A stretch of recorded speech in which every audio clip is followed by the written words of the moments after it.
السلام علیکم. آج میں آپ کو ایک کہانی سناؤں گی. اس کہانی کا نام ہے پری کا تحفہ. شروع کرتے ہیں.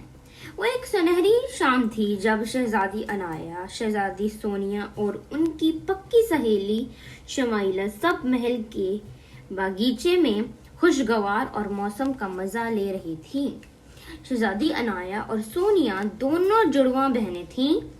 بچپن سے ہی ان کی دوستی ایک اچھے گھرانے کی لڑکی شمائلہ سے تھی. یہ تینوں ایک دوسرے سے بے حد پیار کرتے اور ہمیشہ ساتھ ساتھ رہتی تھیں.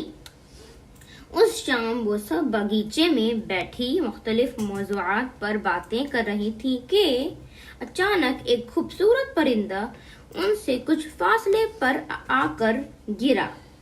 ان تینوں نے جب اس کے پاس جا کر دیکھا تو معلوم ہوا کہ وہ زخمی ہے. انہوں نے پرندے کے مرہم پٹی کی اور اس کے لیے چھوٹا سا گھونسلہ بنا دیا تاکہ وہ اس میں آرام سے رہ سکے.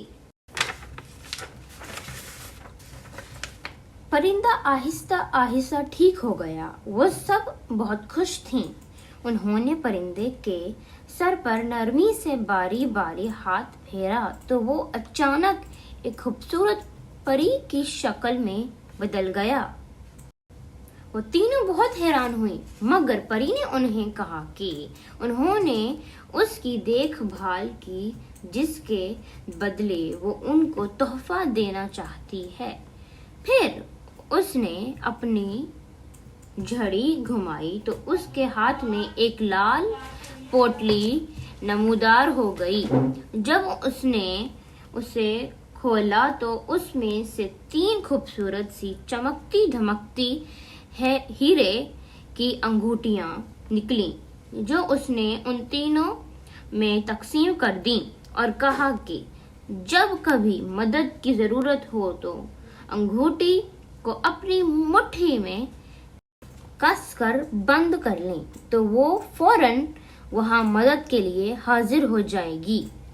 وہ تینوں یہ بات سن کر تھوڑی حیران ہوئیں، مگر پھر انہوں نے سوچا کہ اس طرح تو اس کی ہر مشکل آسان ہو جائے گی.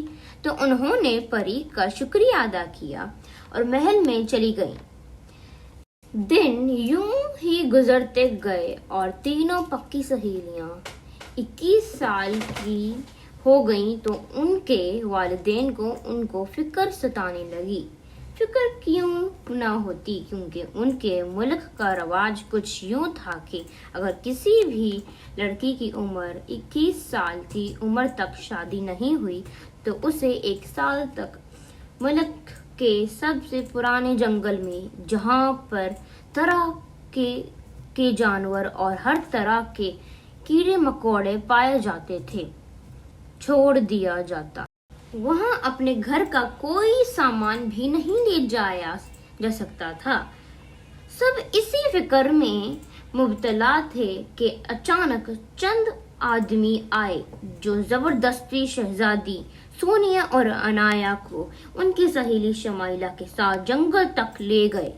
وہ تینوں 3 الگ الگ سمتوں میں جائیں گی اور کوئی نہ کوئی راستہ ڈھونڈیں تاکہ اس جنگل سے باہر نکل سکیں. آخر تینوں کے راستے جدا جدا ہو گئے. پھر 1 گھنٹے چلنے کے بعد شہزادی عنایا کو شدت سے پیاس لگی. اس نے سوچا کہ اب میں پانی کہاں ڈھونڈوں گی. اچانک ہی اس سے یاد آیا کہ وہ تو جب چاہے پری کو بلا سکتی ہے. تو اس نے فوراً اپنی انگوٹھی اتار کر اپنی مٹھی میں کس کر پکڑی تو ایک زوردار جھٹکا ہوا اور پری وہاں آ گئی اور اس نے شہزادی عنایا سے پوچھا کیا کام ہے. تو عنایا نے اسے کچھ بتایا.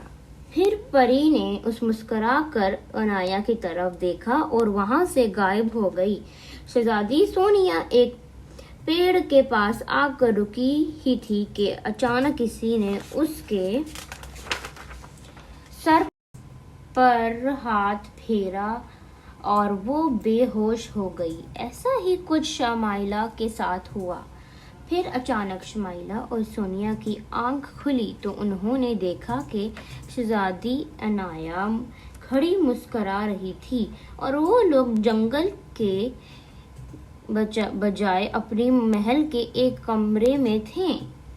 ان دونوں نے حیرت سے عنایا کی طرف دیکھا تو اس نے بتایا کہ اس نے پری سے کہا تھا کہ وہ ان دونوں کو اس کے پاس لے کر آئے اور پھر انہیں چپکے سے محل کے کسی کونے کے کمرے میں چھوڑ دے جہاں لوگوں کا گزرنا ہو، اور ان دنوں سونیا اور شمائلہ کو بھی اس بات کا علم نہ ہو ورنہ وہ ڈر جائیں گی، کیونکہ سونیا اور شمائلہ جادو اور پریوں سے ڈرتی تھیں۔